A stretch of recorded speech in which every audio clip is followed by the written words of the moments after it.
welcome back to my channel. I wanted to hop on today and just have kind of a chit-chatty video with you guys and talk about my lifestyle favorites, because if y'all haven't noticed, we're all in quarantine / isolation. I don't know what you're calling it. I'm calling it isolation.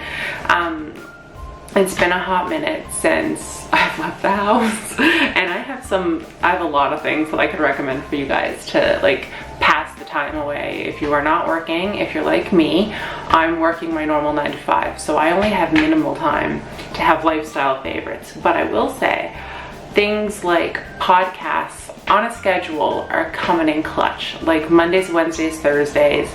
Mondays is Unsolicited Advice with Ashley and Taryn. Pretty Basic is Wednesdays. TK's Juicy Pod is usually on Thursdays, and that's like an hour to an hour and a half a day where I just have a podcast to listen to, and it makes time fly by and I look forward to it, and it also helps me know the days of the week. Audible has come in clutch. If you guys don't know, I used to listen to books all the time, and then like time gets away from you and you don't have a lot of time anymore.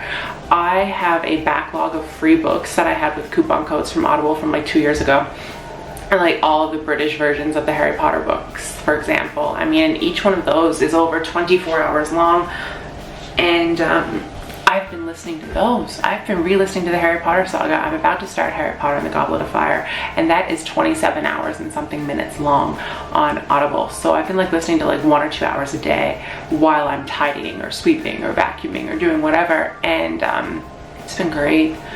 I'm loving it. It's been so nice to like reconnect with books, and I also have some actual books, like physical books I want to read that came out this year. I've got the new Julie Andrews memoir, like the second one. Arlene Dickinson released her 3rd book called Reinvention that I've been picking at but I haven't finished, so I'm looking forward to finishing that as well. So books for me have been insanely therapeutic, and I also feel like I'm not wasting brain cells by just not doing it. So I try to dedicate like an hour to 2 hours a day to just a book, which has been really nice, and it's been a real treat. Like if I'm cooking or something, I'm usually listening to a book on Audible, and it's been great. Then there's things like TV shows.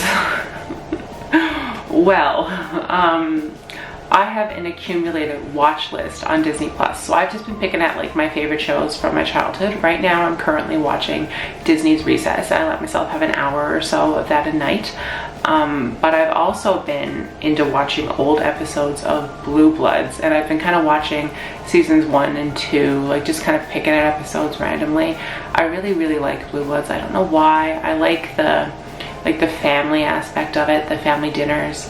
I love those episodes. I love Tom Selleck, and I find him comforting.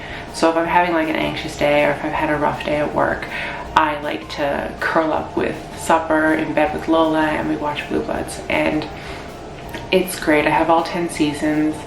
It's just such a good show, and I mean, who doesn't love Tom Selleck and his mustache? I mean, doesn't he look like a teddy bear? I think that's why I find him comforting. And another thing I've been doing a lot of is watching live streams, like not just any live streams, like Newfoundland musician live events. There's a Facebook page, and I'll try to remember to link it. It's NL Live Events and Performances, and I think like every night there's someone doing a live stream, whether it's Alan Doyle through $1 a day donating significant dollars to charity, which has been a beautiful thing to see. Rum Ragged just did a live stream, and the charity they chose to help out was the Gathering Place, and which is like a homeless shelter here, and they're currently not allowed to accept donations because of COVID. So Rum Ragged just donated a significant cash donation to them, which was so beautiful to see, and of course it's great music. The Once has been doing live streams. I mean, there's many more, so I will try to remember to link that Facebook group or Facebook page in the description box, so if you're interested you can check it out. But like almost every night of the week there's at least 1 to 3 hours of live Newfoundland music you can listen to, and it's just been so comforting. And I love traditional Newfoundland music. I love our Newfoundland musicians. I love that they're taking this time, as much as it being home when their tours have been canceled is affecting them financially, they're also able to make a difference in the world, and it's beautiful. And I know there's a lot of big musicians, you know, they have millions and millions of dollars, but to be able to support local musicians, it's been beautiful, and it's been nice, and I really like it. the other thing I wanted to talk about was some Amazon favorites. I mean, there have been a lot of trendy Amazon favorite videos, but I just wanted to give you like my top 3 items that I wanted to suggest you get on Amazon. Right now for me, I'm not going into any stores, so personal hygiene and stuff I can't get in a Walmart grocery pickup. They keep taking it out. So I've ordered like period supplies, shampoo, dish soap, all that kind of stuff on Amazon. So that's gonna come in clutch in the next 6 weeks when it gets here. So I've been planning orders in advance, but that kind of stuff I like to get on Amazon because it's actually cheaper and you can use Ebates and you get cash back. So 10 out of 10 recommend doing that. Another Amazon favorite for me is pretty much anything that has to do with technology, whether it's screen protectors, screen cleaners, phone cases, pop sockets, Fitbit straps, phone cords. I get all of that kind of stuff from Amazon because it is cheaper. And the other thing I recommend is a smart speaker. Amazon has Alexa, and there's also like outlets and lights and stuff you can get that go with her. And I've been getting that kind of stuff from Amazon as well and making the house a smart house, which has been fun. What else? The other thing that I've been doing really to help pass the time is baking. I've done banana chocolate chip muffins, brownies, chocolate chip muffins, cookies, like chocolate chip cookies, like Covenant Clutch, like those are yum. I'm a cookie snob, in case you haven't noticed. I am a cookie snob. I have perfected a chocolate chip cookie recipe and I have not found anything that tastes better.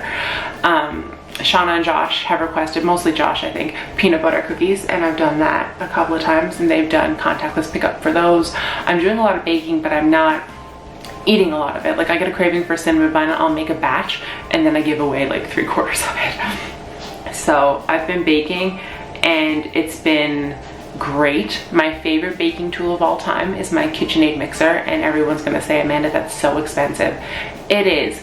But when you're an adult, it's like an appliance thing, and you just it's kind of like a Dyson vacuum, right? People kind of want those all the time, and I can't justify a Dyson vacuum, but I sure as hell could justify a KitchenAid mixer because that thing has a pasta attachment, so I can make homemade pasta if I wanted to.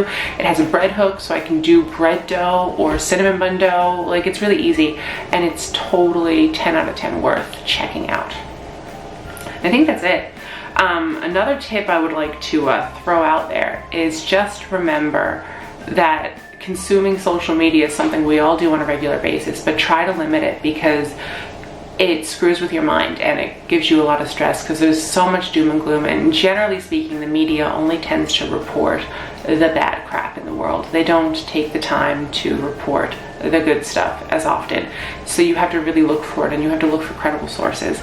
So I have limited my social media consumption. It's hard because I do YouTube as well, so I'm on YouTube and stuff and I'm on social promoting my videos and things, but I'm not on social scrolling.